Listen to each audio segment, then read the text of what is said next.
Assalamualaikum warahmatullahi wabarakatuh. Bu, jangan masuk kamar ayah malam ini, bisik anakku dengan suara gemetar, matanya basah oleh air mata yang belum sempat jatuh. Kalimat itu terdengar aneh, terlalu berat untuk keluar dari mulut anak sekecil dia. Aku yang sedang membereskan ruang tengah langsung menoleh, jantungku berdegup lebih cepat dari biasanya. Kenapa, nak? Tanyaku pelan, berusaha terdengar tenang meski perasaan tak enak mulai merayap di dada. Ia menggeleng, menggenggam ujung bajuku erat-erat. Pokoknya jangan masuk.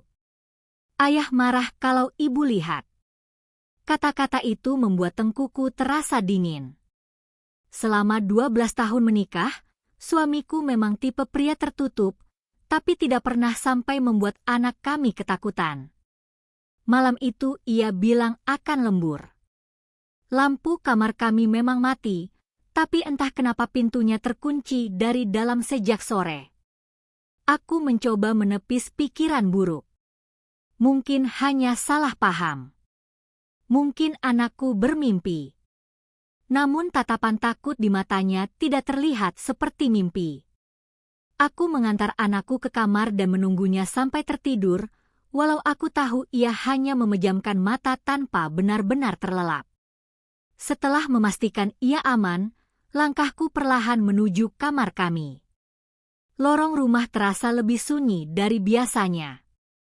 Setiap pijakanku terdengar jelas, seperti gema kecil yang mempertegas kegelisahanku. Aku berdiri di depan pintu kamar, menatap gagangnya beberapa detik. Tidak ada suara di dalam. Tidak ada cahaya. Dengan tangan sedikit gemetar, aku mencoba memutar kenop. Tidak terkunci.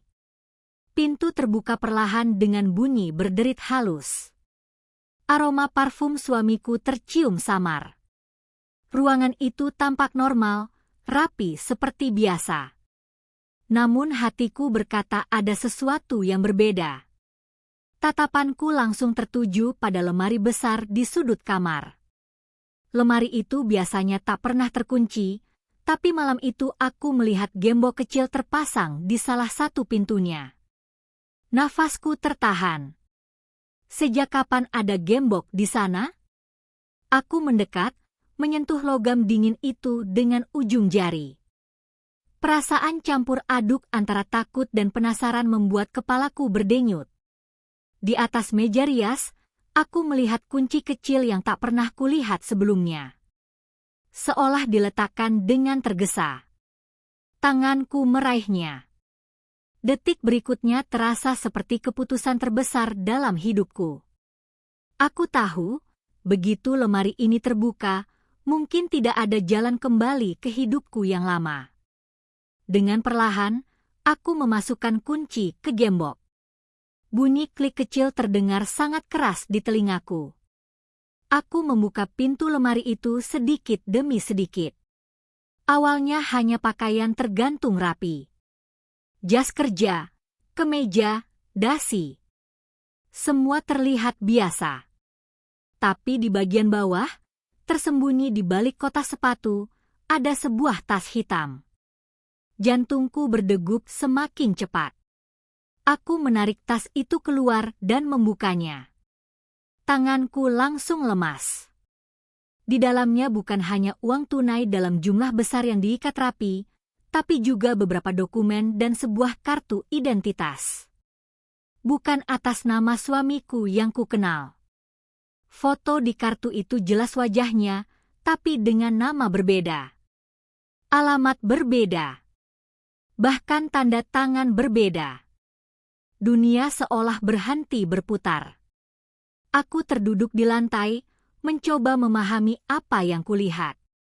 Selama ini aku hidup dengan siapa?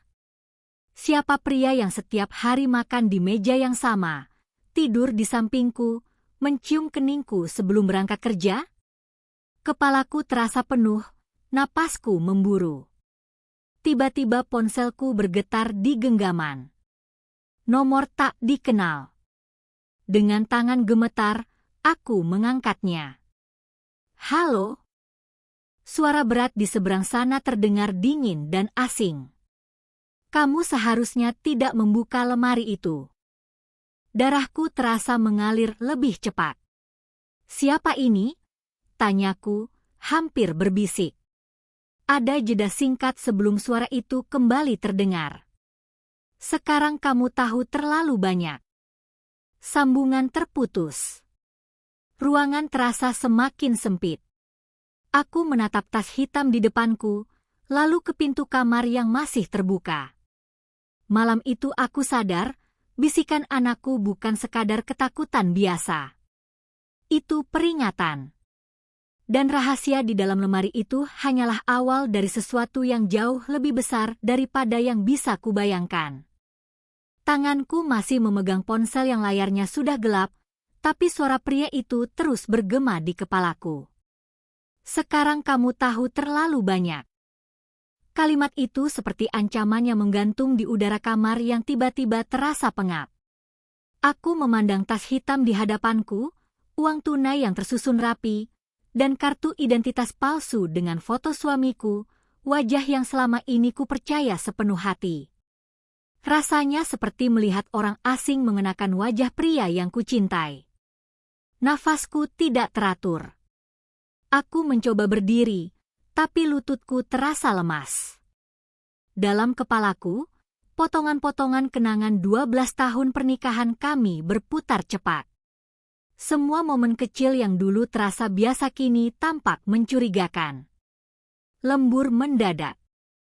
Perjalanan dinas yang terlalu sering. Telepon yang selalu dijauhkan dariku. Aku dulu memilih percaya, karena cinta membuatku yakin bahwa kecurigaan hanyalah kelemahan. Kini aku sadar, mungkin itu adalah tanda-tanda yang sengaja kuabaikan.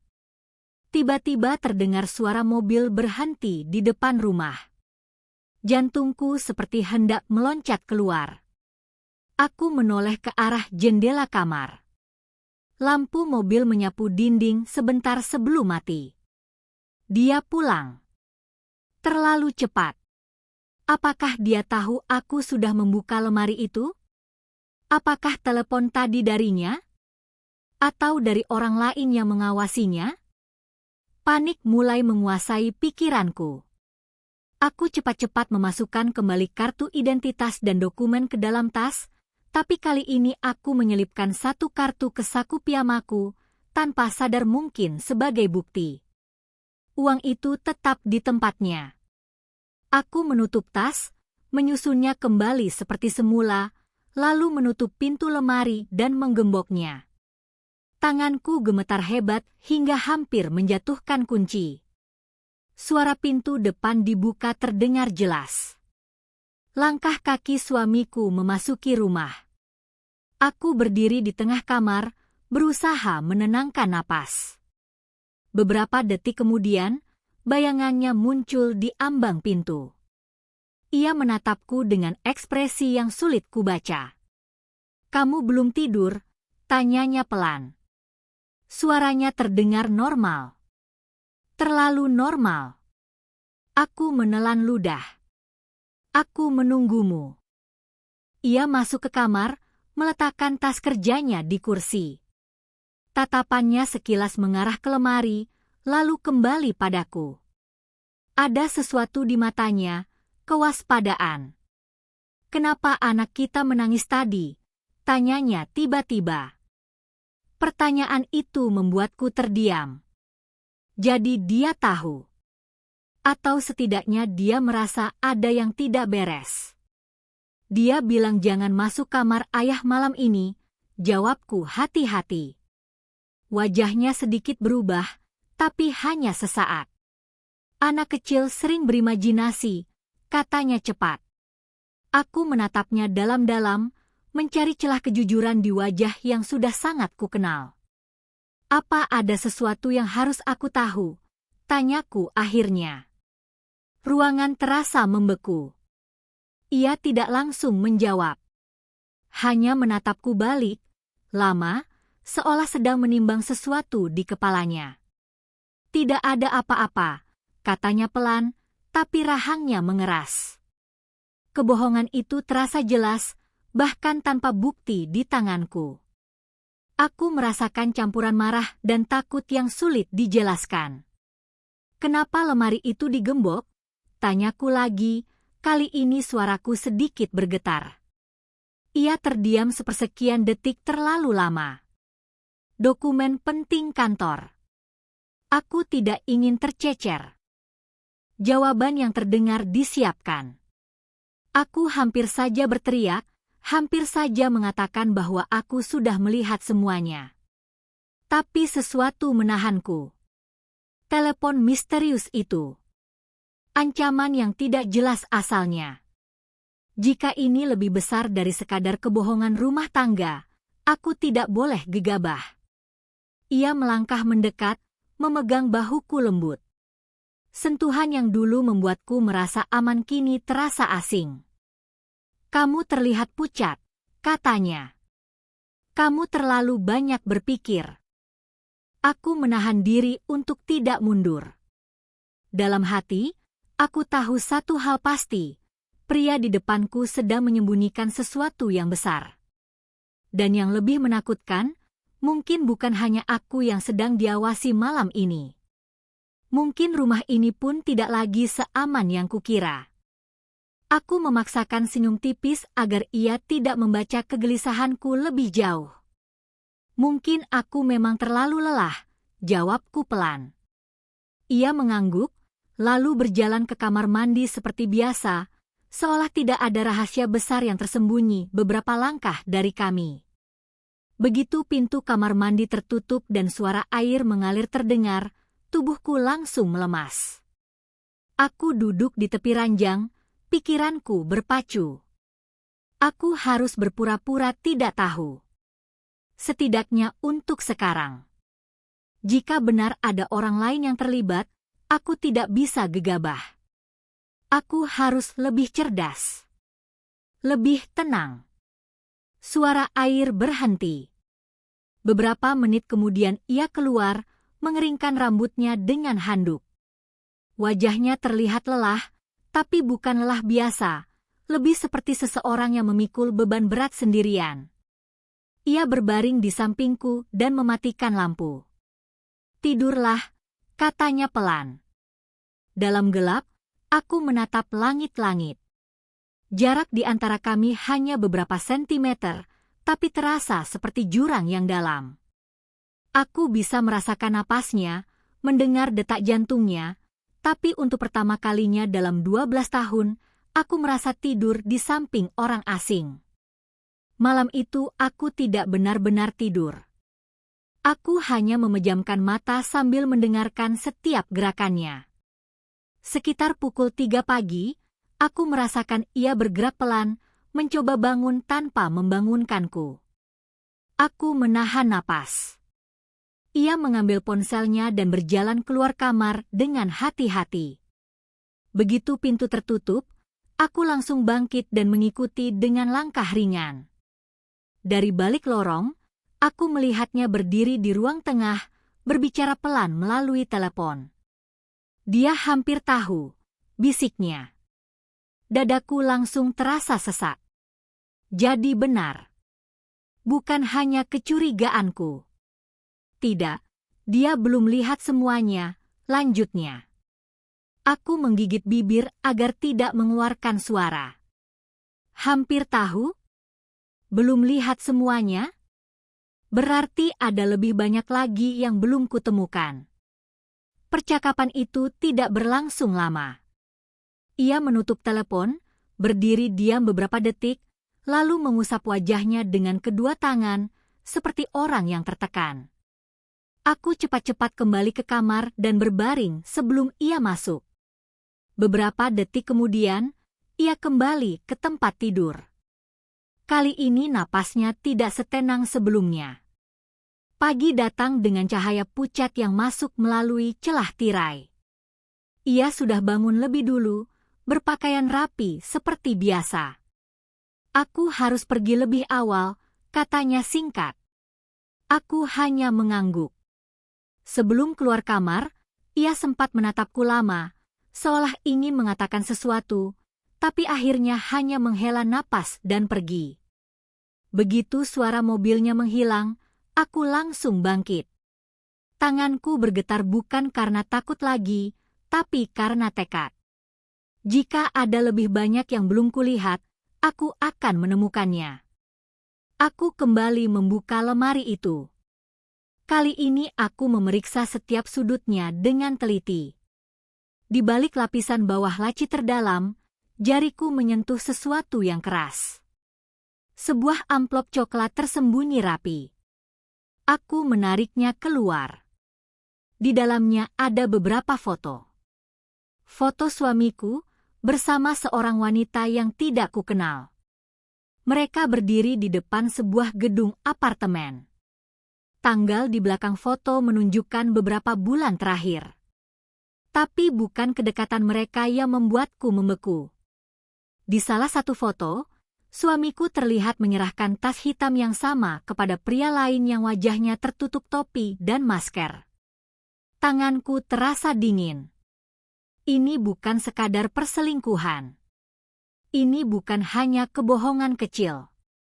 Ini sesuatu yang jauh lebih dalam dan berbahaya. Tiba-tiba ponselku berbunyi. Pesan masuk dari nomor tak dikenal. Jangan cari tahu lebih jauh kalau kamu masih ingin keluargamu selamat. Nafasku tercekat. Mereka tahu. Mereka tahu aku sedang mencari. Aku menatap layar dengan jantung berdebar keras. Ketakutan kembali menyelimuti, tapi kali ini bercampur dengan kemarahan. Aku tidak memilih masuk ke dalam rahasia ini. Tapi sekarang aku sudah ada di dalamnya. Dan jika aku diam, mungkin aku justru mempertaruhkan keselamatan anakku. Aku menggenggam ponsel erat-erat. Untuk pertama kalinya, rasa takut itu berubah menjadi sesuatu yang lebih kuat, keinginan untuk melindungi dan mengungkap kebenaran, apapun risikonya. Aku berdiri terpaku di depan lemari yang masih terbuka, amplop coklat itu terasa berat di tanganku meski isinya hanya beberapa lembar foto. Ancaman di layar ponselku belum juga hilang dari pikiranku. Kalau kamu masih ingin keluargamu selamat. Kalimat itu seperti jerat yang mengikat dadaku. Mereka tahu aku mulai mencari tahu. Artinya, ada yang mengawasi. Entah siapa. Entah dari mana. Aku menutup lemari perlahan, mencoba menenangkan napas yang tak teratur. Rumah yang selama ini terasa hangat kini terasa asing. Setiap sudut seakan menyimpan mata tak terlihat. Aku berjalan ke ruang tengah dan duduk di sofa, memeluk tubuhku sendiri. Aku harus berpikir jernih. Panik tidak akan menyelamatkan siapapun. Anakku keluar dari kamar dengan wajah pucat. Ayah sudah pergi, tanyanya pelan. Aku mengangguk. Ia mendekat dan memelukku tanpa banyak bicara. Pelukannya terasa berbeda hari itu, lebih erat. Lebih takut. Kemarin ayah marah waktu aku hampir buka lemari, bisiknya. Ayah bilang itu rahasia orang dewasa. Hatiku terasa perih. Jadi bukan hanya aku yang merasakan ada sesuatu yang salah. Aku mengusap rambutnya lembut. Mulai sekarang, kalau ada apa-apa, bilang ke ibu, ya, kataku pelan. Ia mengangguk. Sepanjang hari aku berusaha bertingkah normal. Mengantar anak sekolah, memasak, membereskan rumah. Tapi pikiranku terus kembali pada foto-foto itu. Gedung apartemen. Tas hitam. Pria tak dikenal. Dan ancaman yang jelas-jelas nyata. Aku memutuskan mencari alamat gedung yang tertulis samar di belakang salah satu foto. Dengan tangan gemetar, aku memperbesar gambar itu. Ada nama jalan yang masih bisa terbaca. Siang itu, setelah memastikan anakku aman di sekolah, aku nekat pergi. Aku bilang pada tetangga bahwa aku ada urusan sebentar. Perjalanan terasa lebih panjang dari biasanya. Setiap kendaraan di belakangku membuatku merasa sedang diikuti. Entah ini hanya perasaanku atau memang ada yang mengawasi. Gedung itu akhirnya terlihat. Apartemen bertingkat sederhana, tidak terlalu mencolok. Aku memarkir motor agak jauh dan berjalan mendekat. Jantungku berdetak keras. Bagaimana jika aku melihat sesuatu yang tak siap kuterima? Bagaimana jika semua ini benar lebih gelap dari yang kubayangkan? Aku berdiri di depan lobi, berpura-pura menelepon. Dari kaca, aku mengamati orang-orang yang keluar masuk. Dan tiba-tiba, langkahku membeku. Suamiku keluar dari lift. Ia tidak sendiri. Di sampingnya berdiri seorang wanita berusia sekitar 30-an, wajahnya pucat tapi cantik. Mereka tidak terlihat seperti pasangan yang sedang bermesraan. Tidak ada sentuhan mesra. Tapi ada sesuatu yang lebih dalam, kedekatan yang terasa serius. Mereka berbicara pelan. Suamiku menyerahkan sesuatu, sebuah amplop putih. Tanganku berkeringat. Jadi ini alasannya? Perselingkuhan? Atau lebih dari itu? Wanita itu terlihat cemas. Ia menunduk, lalu berkata sesuatu yang membuat suamiku memegang kepalanya, seperti frustrasi. Wajah yang jarang kulihat di rumah. Wajah seseorang yang terjebak dalam masalah besar. Aku hampir melangkah mendekat ketika ponselku kembali bergetar. Pesan baru. Jangan buat kesalahan kedua. Tubuhku langsung kaku. Mereka benar-benar mengawasiku. Aku menoleh cepat ke sekeliling. Beberapa orang duduk di kafe kecil dekat lobi. Seorang pria dengan jaket hitam tampak menatap ponselnya, tapi entah kenapa aku merasa ia sedang memperhatikanku. Aku mundur perlahan. Aku belum siap konfrontasi. Belum tahu siapa musuh sebenarnya. Dari kejauhan, aku melihat suamiku masuk kembali ke dalam gedung bersama wanita itu. Air mataku akhirnya jatuh. Bukan hanya karena cemburu atau dikhianati. Tapi karena aku sadar, ini bukan sekadar perselingkuhan biasa. Ada ketakutan di mata wanita itu. Ada tekanan di wajah suamiku. Aku kembali ke motor dengan langkah lemas. Dalam perjalanan pulang, pikiranku semakin jelas. Jika aku hanya diam, aku akan terus diteror. Jika aku bertanya langsung, mungkin aku membahayakan diri sendiri dan anakku. Tapi satu hal pasti, suamiku hidup dalam dua dunia. Dan aku baru saja melihat pintu menuju dunia yang selama ini disembunyikannya. Pertanyaannya sekarang bukan lagi apakah dia selingkuh. Pertanyaannya adalah, masalah apa yang sebenarnya sedang menyeret keluargaku ke dalam bahaya? Perjalanan pulang terasa seperti kabut panjang yang tak berujung. Tanganku menggenggam setang motor lebih erat dari biasanya. Pikiranku dipenuhi wajah suamiku di depan apartemen itu. Tegang, tertekan, bukan wajah pria yang sedang berselingkuh dengan santai. Ada sesuatu yang lebih berat dari sekadar pengkhianatan. Dan pesan ancaman tadi, itu membuktikan satu hal. Aku tidak hanya sedang mencari kebenaran, aku sedang melangkah ke wilayah berbahaya. Sesampainya di rumah, aku langsung mengunci pintu rapat-rapat. Jantungku masih belum tenang. Aku menatap ruang tamu yang sunyi, mencoba mengembalikan kewarasanku. Aku harus mulai berpikir seperti orang yang sedang menghadapi ancaman nyata, bukan hanya istri yang patah hati. Aku mengambil amplop foto dari tasku dan menatapnya lagi. Gedung itu jelas menjadi salah satu kunci. Wanita itu juga. Siapa dia? Kenapa wajahnya terlihat sama takutnya denganku? Tiba-tiba ponselku bergetar lagi. Kali ini dari suamiku. Aku tahu kamu ke sana. Darahku terasa turun ke kaki. Jadi dia tahu. Atau seseorang memberitahunya. Aku tidak langsung membalas.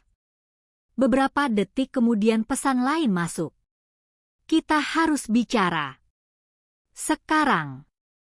Tanganku gemetar, tapi kali ini bukan hanya karena takut. Ada kemarahan yang mulai tumbuh. Aku lelah diperlakukan seperti orang bodoh.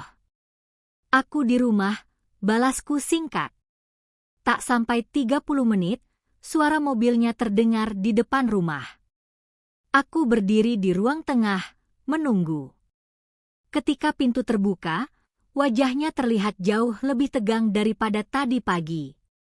Kamu kenapa ke sana? Tanyanya tanpa basa-basi.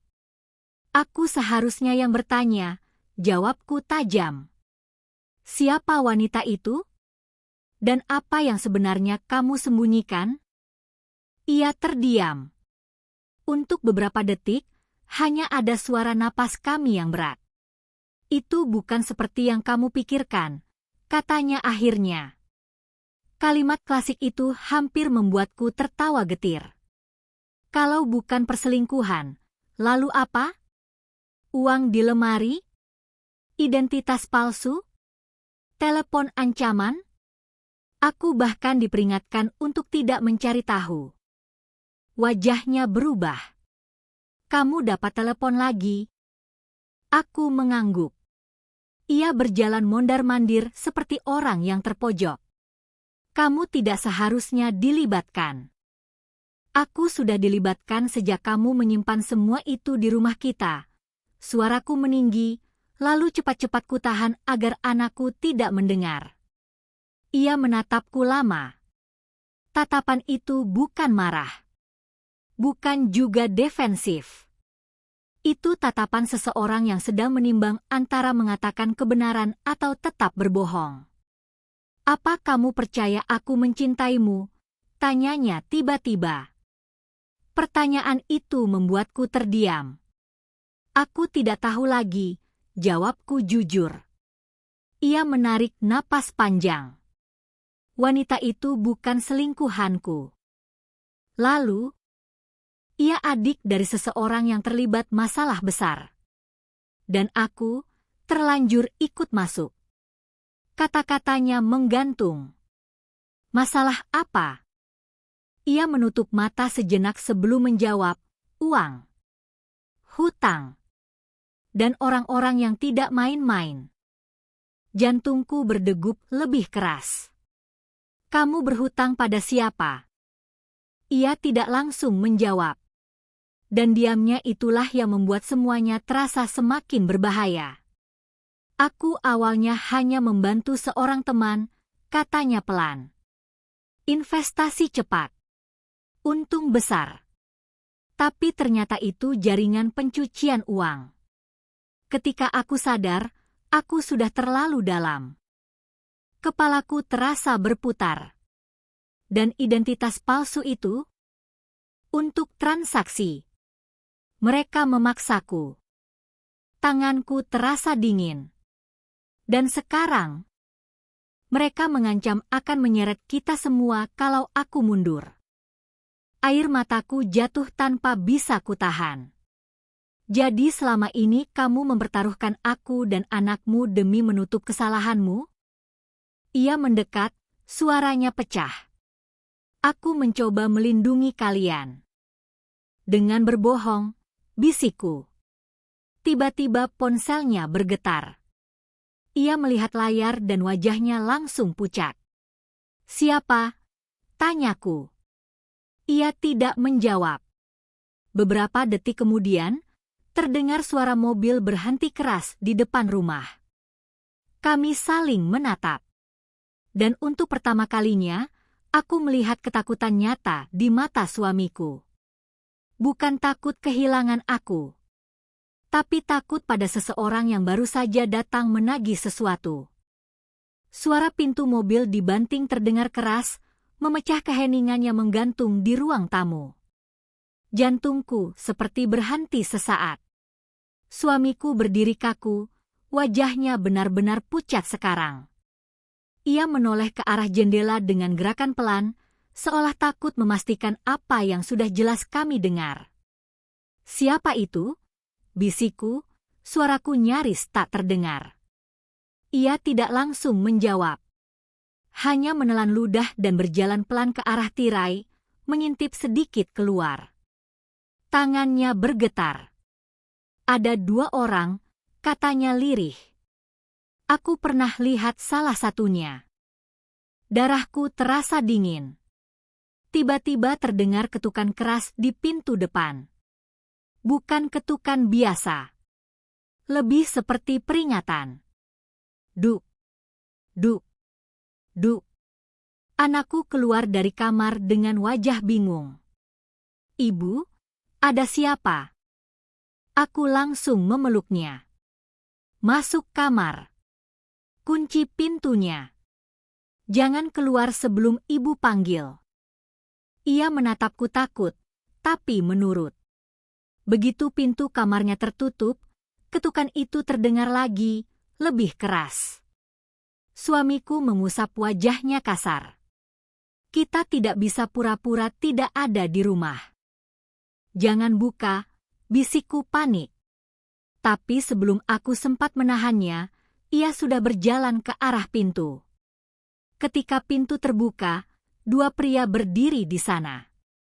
Satu bertubuh besar dengan jaket hitam, yang satunya lebih kurus, wajahnya tajam dan dingin. Tatapan mereka menyapu rumahku seperti sedang menilai sesuatu yang bisa dibeli. "Lama sekali," kata pria berjaket hitam dengan nada santai yang justru terasa mengancam. Suamiku mencoba tersenyum tipis. "Kita bisa bicara di luar." "Tentu," jawab pria itu. "Tapi istrimu sepertinya sudah tahu banyak." Jantungku langsung berdetak keras. Pria kurus itu menoleh padaku dan tersenyum tipis. "Ibu seharusnya tidak terlalu penasaran." Tanganku refleks mengepal. "Apa yang kalian mau?" tanyaku, mencoba terdengar tegas meski tubuhku gemetar. Pria berjaket hitam tertawa pelan. "Kami hanya ingin memastikan suamimu menyelesaikan kewajibannya. Tidak lebih." "Kewajiban apa?" Suaraku meninggi tanpa sadar. Suamiku menatapku cepat, seperti memperingatkan agar aku diam. "Uang yang belum kembali," jawab pria itu singkat. "Dan beberapa hal kecil lainnya." "Aku sudah bilang aku butuh waktu," kata suamiku tegang. "Kami sudah memberimu waktu." Tatapan pria itu berubah tajam. "Sekarang waktunya hampir habis." Keheningan jatuh seperti bom. Pria kurus itu melangkah sedikit mendekat, suaranya lebih pelan tapi jauh lebih menyeramkan. "Dan kalau kamu mencoba kabur atau melapor, kami tahu di mana anakmu sekolah." Dunia seolah runtuh di bawah kakiku. Tanganku langsung mencengkeram lengan suamiku. "Jangan," bisikku panik. Wajah suamiku penuh penyesalan. Penyesalan yang terlambat. "Kalian tidak perlu melibatkan keluarga," katanya putus asa. Pria berjaket hitam tersenyum tipis. "Semua keputusan punya konsekuensi."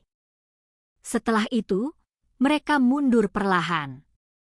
3 hari, katanya sebelum berbalik.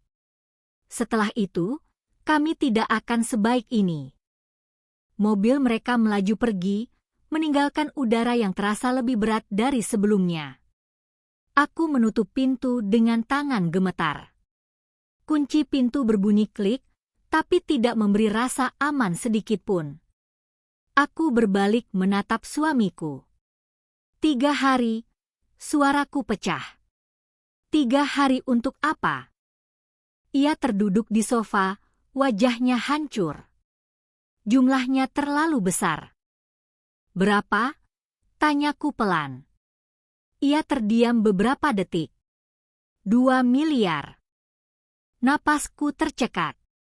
Angka itu terasa tidak masuk akal untuk hidup sederhana kami. Dari mana kita bisa dapat uang sebanyak itu? Bisikku. Ia menatapku, mata merah dan kosong. Aku tidak tahu. Untuk pertama kalinya, aku melihat suamiku bukan sebagai pria yang berbohong, tapi sebagai seseorang yang benar-benar terjebak. Namun simpati tidak bisa mengalahkan ketakutan yang kini memenuhi dadaku. 3 hari. Ancaman terhadap anakku. Dan hutang yang mustahil dibayar. Aku menarik napas dalam, mencoba menemukan sisa keberanian dalam diriku. Jika mereka pikir aku hanya akan diam dan menunggu, mereka salah. Karena sekarang ini bukan lagi tentang rahasia suamiku. Ini tentang menyelamatkan anakku. Dan aku bersumpah, aku tidak akan membiarkan siapapun menyentuhnya. Malam itu rumah kami terasa seperti medan perang yang sunyi. Tidak ada teriakan, tidak ada tangisan keras, hanya ketegangan yang menggantung di udara. Aku duduk berhadapan dengan suamiku di ruang tengah, jarak di antara kami tidak sampai 2 meter, tapi rasanya seperti terpisah oleh jurang dalam yang gelap. 3 hari, ulangku pelan, mencoba mencerna kenyataan yang terasa seperti mimpi buruk. Kalau tidak, ia menatap lantai. Mereka tidak pernah main-main. Jawaban itu tidak memberiku ketenangan sedikit pun. Anakku keluar perlahan dari kamar, matanya sembab. Ibu, aku dengar suara keras tadi. Aku langsung berdiri dan memeluknya. Tidak apa-apa, Nak. Hanya tamu ayah. Aku bisa merasakan tubuh kecilnya gemetar. Dan saat itulah sesuatu dalam diriku berubah. Rasa takut yang tadi melumpuhkan perlahan berubah menjadi naluri bertahan. Naluri seorang ibu. Aku menatap suamiku dengan tegas. Kita tidak bisa menunggu 3 hari. Apa maksudmu? Tanyanya lelah. Mereka tahu sekolah anak kita. Itu artinya mereka sudah mengawasi. Kita harus pindah. Sekarang. Ia terdiam. Mereka akan tahu kalau kita kabur, katanya akhirnya. Kalau kita tetap di sini, kita memberi mereka akses mudah. Keheningan kembali menyelimuti ruangan. Ada satu cara, katanya pelan. Aku menatapnya tajam. Cara apa? Ia mengangkat wajahnya, terlihat ragu. Uang itu sebenarnya bukan hilang. Sebagian masih ada, tapi bukan di rumah. Jantungku berdetak lebih cepat. Di mana? Disimpan oleh seseorang. Kalau aku bisa mengambilnya kembali, mungkin kita bisa mengurangi jumlahnya. Mengurangi? Itu masih 2 miliar. Ia menutup wajahnya dengan kedua tangan. Aku tahu. Aku menatap pria yang dulu kupandang sebagai pelindung keluarga kami. Kini ia tampak rapuh, terseret oleh kesalahan yang terlalu besar. Tapi ada risiko, lanjutnya pelan. Tentu saja ada risiko, balasku getir. Orang yang menyimpan uang itu bukan orang biasa. Dan kalau dia tahu aku berniat mengembalikannya ke jaringan, dia bisa membocorkan semuanya. Kepalaku terasa berdenyut. Jadi kita terjebak di antara 2 pihak berbahaya? Ia mengangguk lemah. Ponselku tiba-tiba berbunyi lagi. Pesan baru. Foto. Tanganku langsung dingin saat membukanya. Itu foto anakku. Diambil dari jauh. Di depan sekolah. Pesannya singkat, jangan buat kami menunggu. Dunia terasa runtuh untuk kedua kalinya. Mereka benar-benar mengawasi, bisikku. Suamiku langsung berdiri, wajahnya berubah drastis. Kita tidak punya waktu lagi. Kita lapor polisi, kataku tegas. Ia langsung menggeleng keras. Kalau jaringan itu tahu aku bicara, mereka bisa menyebarkan data palsu atas namaku. Aku bisa dipenjara. Dan mereka tetap bisa menyentuh kita sebelum polisi sempat bergerak. Air mataku mengalir tanpa suara. Jadi apa rencanamu? Tanyaku putus asa. Ia menatapku dalam-dalam. Besok aku akan menemui orang yang menyimpan uang itu.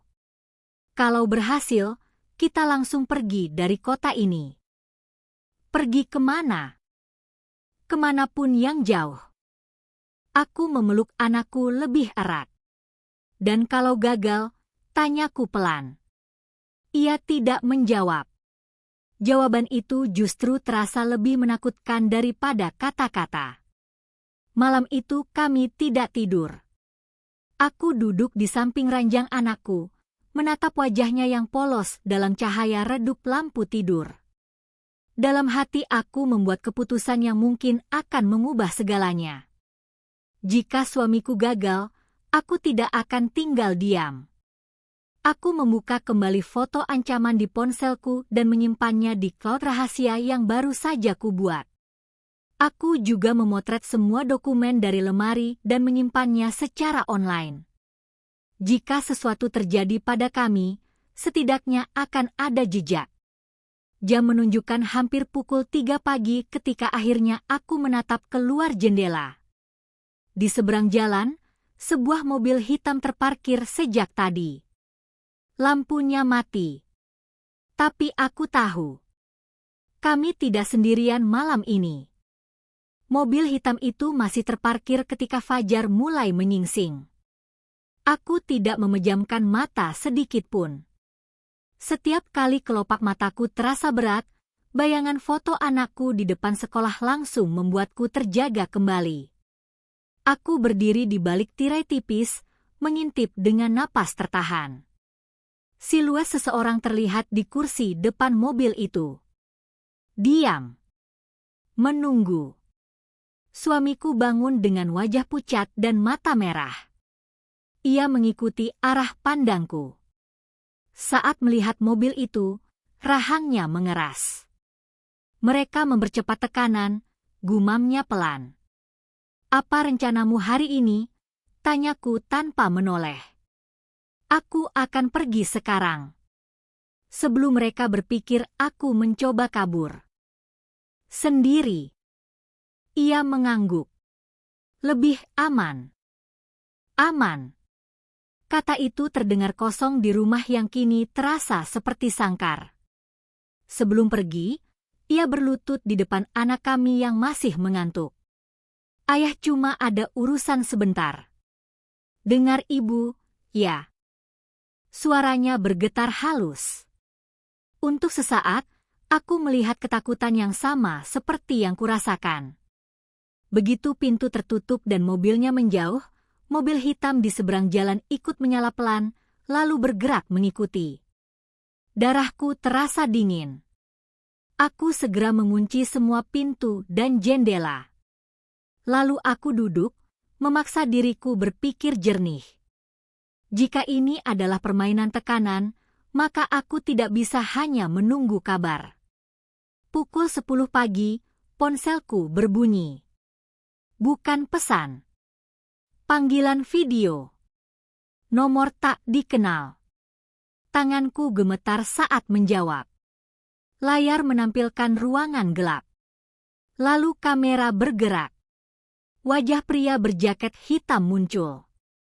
Selamat pagi, Bu, katanya dengan senyum tipis yang membuat perutku mual. Apa maumu? Tanyaku setenang mungkin. Kami hanya ingin memastikan suamimu tidak membuat kesalahan. Aku tidak tahu apa-apa. Ia tertawa pelan. Kami tahu kamu lebih pintar dari itu. Kamera tiba-tiba diarahkan ke layar lain di belakangnya. Itu rekaman CCTV. Anakku. Di sekolah. Air mataku langsung jatuh. Berhenti, bisikku. 3 hari terlalu lama, katanya santai. Sekarang tinggal 2. Sambungan terputus. Aku terduduk lemas di lantai. Mereka bukan hanya mengancam. Mereka menunjukkan kemampuan. Beberapa jam berlalu tanpa kabar dari suamiku. Setiap detik terasa seperti hukuman.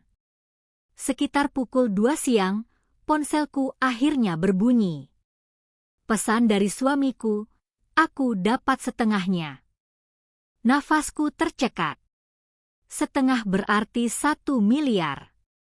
Masih kurang. Beberapa menit kemudian pesan kedua masuk, tapi mereka tahu aku bergerak. Jantungku seperti berhenti. Tiba-tiba terdengar suara keras dari luar. Rem mobil mendadak. Aku berlari ke jendela. Mobil hitam itu kembali. Dan kali ini, ada 3 orang turun. Tanganku gemetar hebat. Belum sempat aku berpikir, pintu depan didorong keras. Duk. Sekali lagi. Buka. Suara kasar terdengar dari luar. Anakku keluar kamar dengan wajah panik. Aku langsung memeluknya. Masuk ke kamar mandi. Kunci dari dalam, bisikku cepat. Pintu didorong lagi. Duk. Duk. Kuncinya mulai bergetar. Aku meraih ponsel, mencoba menelepon suamiku. Tidak aktif. Pintu akhirnya terbuka paksa. Kayunya retak. 3 pria masuk dengan langkah berat. Pria berjaket hitam menatapku dingin. Di mana suamimu? Aku tidak tahu, jawabku, berusaha tegar. Ia mendekat perlahan. Kami tidak suka dipermainkan. Aku tidak memegang uang itu, teriakku. Ia berhenti tepat di depanku. Wajahnya sangat dekat. Kalau begitu, mungkin kami perlu jaminan. Darahku terasa berhenti mengalir. Dari kamar mandi terdengar suara kecil. Anakmu tanpa sengaja menjatuhkan sesuatu. Pria itu menoleh ke arah suara. Tubuhku langsung bergerak refleks menghalangi jalannya. Jangan, suaraku pecah. Ia tersenyum tipis. Lihat, kamu memang sudah terlalu terlibat. Tiba-tiba terdengar suara sirene dari kejauhan. Semua pria itu saling berpandangan. Siapa yang kamu hubungi? Desisnya tajam. Aku juga terkejut. Aku tidak menelepon siapapun. Sirena semakin dekat. Pria itu mundur perlahan. Kita belum selesai, katanya sebelum berbalik dan keluar bersama 2 lainnya. Beberapa detik kemudian, mobil mereka melaju cepat meninggalkan rumah. Sirene itu ternyata hanya ambulans yang lewat di jalan utama. Tapi cukup membuat mereka pergi. Aku langsung berlari ke kamar mandi dan memeluk anakku erat-erat. Tubuhku gemetar hebat. Beberapa detik kemudian, ponselku berbunyi lagi. Pesan masuk. Dari nomor suamiku. Aku sedang dalam perjalanan pulang, tapi mereka mungkin sudah sampai duluan. Tanganku lemas. Semua ini belum selesai.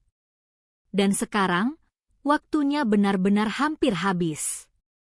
Aku masih memeluk anakku ketika suara mobil suamiku akhirnya terdengar di luar.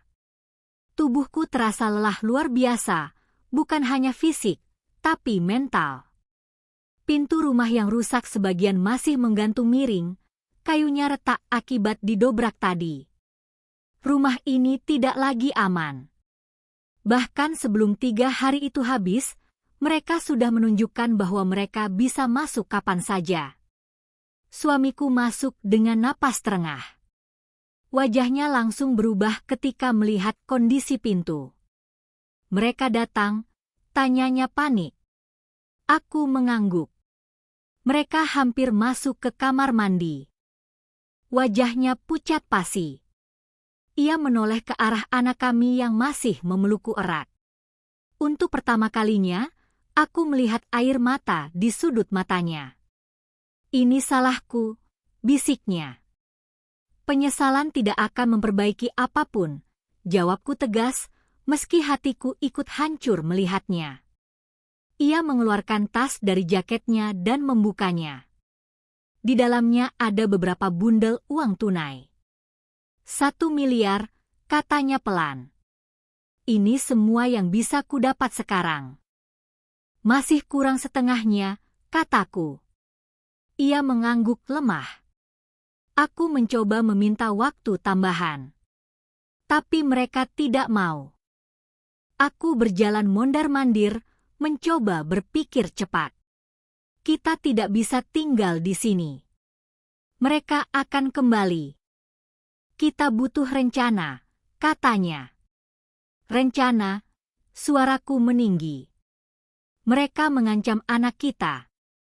Ia menatapku dalam-dalam. Ada satu cara terakhir. Aku berhenti. Apa? Aku punya rekaman transaksi mereka. Bukti cukup kuat untuk menjatuhkan jaringan itu.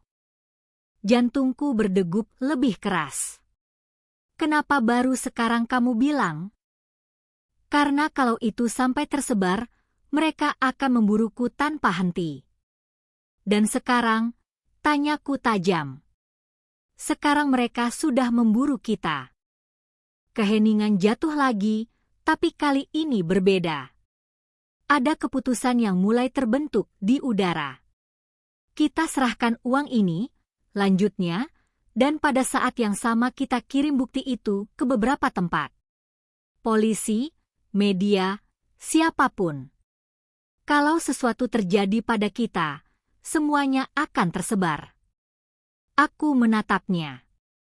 Itu berbahaya. Tapi mungkin satu-satunya kartu yang kami miliki. Kamu yakin buktinya cukup? Tanyaku. Ia mengangguk pelan. Cukup untuk membuat mereka berpikir 2 kali. Anakku menatap kami dengan mata penuh ketakutan. Kita mau kemana, Bu? Aku berlutut dan memegang wajahnya. Kita cuma pergi sebentar. Petualangan kecil. Ia mencoba tersenyum, tapi aku tahu ia mengerti situasinya lebih dari yang seharusnya. Sore itu, kami mulai berkemas cepat. Hanya barang penting. Dokumen, pakaian secukupnya, dan flash disk kecil yang berisi rekaman yang disebut suamiku. Langit mulai gelap ketika ponselnya berbunyi lagi. Pesan singkat. Tempat biasa. Jam 9 malam. Datang sendiri. Kami saling berpandangan. Tempat biasa, tanyaku. Gudang lama di pinggir kota, jawabnya. Hatiku kembali bergetar. Kamu tidak boleh pergi sendiri. Mereka tidak akan mau kalau kamu ikut. Aku tidak peduli. Ia memegang tanganku erat. Kalau aku tidak kembali dalam 1 jam, kirim semuanya. Napasku tercekat. Jangan bicara seperti itu. Ia tersenyum tipis, senyum yang terasa seperti perpisahan. Aku harus menyelesaikan ini. Jam menunjukkan hampir pukul 8 ketika kami meninggalkan rumah dengan mobil tua kami. Kami berhenti beberapa ratus meter dari gudang itu. Suamiku menatapku dan anak kami lama sekali. Apapun yang terjadi, lindungi dia. Aku menahan air mata. Ia turun dari mobil membawa tas berisi uang. Aku memeluk anakku erat sambil memperhatikan dari kejauhan. Lampu gudang redup. Bayangan beberapa pria terlihat di dalam. Suamiku berjalan masuk perlahan. Detik terasa seperti menit. 15 menit berlalu. Lalu 20. Tiba-tiba terdengar suara keras dari dalam gudang. Seperti benda jatuh. Anakku memelukku lebih erat. Dan kemudian, terdengar satu suara yang membuat darahku membeku. Satu letusan keras memecah malam. Letusan itu menggema di telingaku, seolah waktu berhenti sesaat. Tubuhku membeku, napasku tercekat. Anakku memelukku erat sambil berbisik, "Itu apa, Bu?" Tapi aku tak mampu menjawab. Pikiranku hanya tertuju pada satu hal, suamiku ada di dalam gudang itu. Beberapa detik setelah letusan, suasana kembali sunyi. Terlalu sunyi. Tidak ada teriakan, tidak ada suara langkah berlarian. Hanya malam yang gelap dan angin yang berdesir pelan melewati semak-semak di sekitar bangunan tua itu. Tanganku gemetar hebat saat meraih ponsel. Aku menatap layar, menunggu pesan, panggilan, apapun. Tidak ada. "Ayah, kenapa?" tanya anakku lagi, suaranya semakin panik. Aku menelan ludah. "Tetap di sini. Kunci pintu mobil. Jangan buka untuk siapapun kecuali ibu." Tanpa memberi diriku waktu untuk berpikir ulang, aku turun dari mobil. Setiap langkah menuju gudang terasa seperti berjalan ke arah jurang. Lututku lemas, tapi aku memaksa diriku terus maju. Pintu gudang setengah terbuka. Lampu di dalam masih menyala redup. "Mas," panggilku pelan, hampir berbisik. Tidak ada jawaban. Aku melangkah masuk. Bau logam dan debu bercampur, sesuatu yang membuat perutku mual. Di tengah ruangan, tas berisi uang tergeletak terbuka. Beberapa lembar uang berserakan di lantai. Dan beberapa meter dari situ, suamiku terbaring. Darah mengalir dari lengannya, bukan dari dada. Aku hampir roboh melihatnya, tapi ketika melihat dadanya masih bergerak, napasku kembali sedikit. Aku berlari mendekat. "Mas," suaraku pecah. Ia membuka mata perlahan, wajahnya pucat tapi masih sadar. "Kamu, kenapa keluar?" bisiknya lemah. Aku dengar tembakan. "Itu bukan untukku," katanya terengah. Aku baru sadar, tidak ada pria lain di ruangan itu. "Mereka kemana?" tanyaku panik. "Mereka kabur, ada mobil patroli lewat." Sirene samar terdengar di kejauhan, mungkin itulah yang membuat mereka panik. Aku menekan lukanya dengan kain dari bajuku. "Kita harus ke rumah sakit." Ia menggeleng lemah. "Tidak bisa. Kalau lapor, semuanya terbuka. Ini bukan waktunya memikirkan itu." Ia menggenggam tanganku dengan sisa tenaganya. "Dengar, uangnya mereka ambil kembali." Tapi aku sempat bilang soal rekaman. Jantungku berdetak lebih cepat. "Apa maksudmu?" "Mereka tahu sekarang aku pegang kartu itu." Tubuhku terasa dingin. Tiba-tiba terdengar suara langkah tergesa di luar. Aku menoleh cepat. Bukan polisi.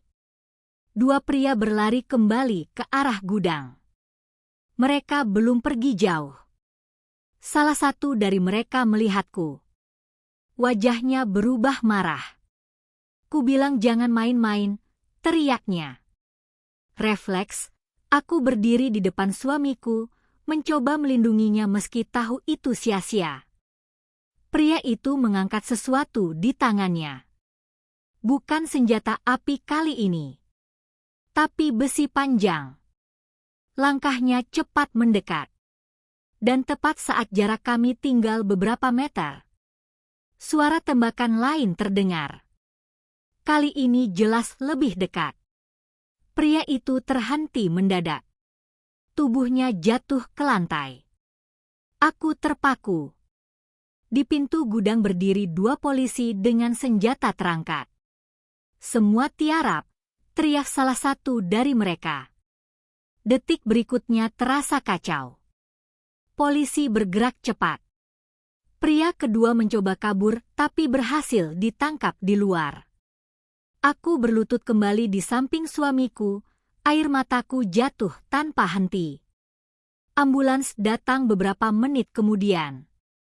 Saat Tandu didorong keluar, suamiku menatapku dengan mata yang masih penuh rasa bersalah. "Maafkan aku," bisiknya sebelum pintu ambulans tertutup. Aku berdiri di bawah lampu jalan yang redup, memeluk anakku yang menangis ketakutan. Malam itu belum benar-benar berakhir. Karena meski dua pria sudah ditangkap, aku tahu jaringan itu tidak mungkin hanya terdiri dari mereka berdua. Dan sekarang nama suamiku mungkin sudah masuk dalam permainan yang jauh lebih besar daripada yang kami bayangkan.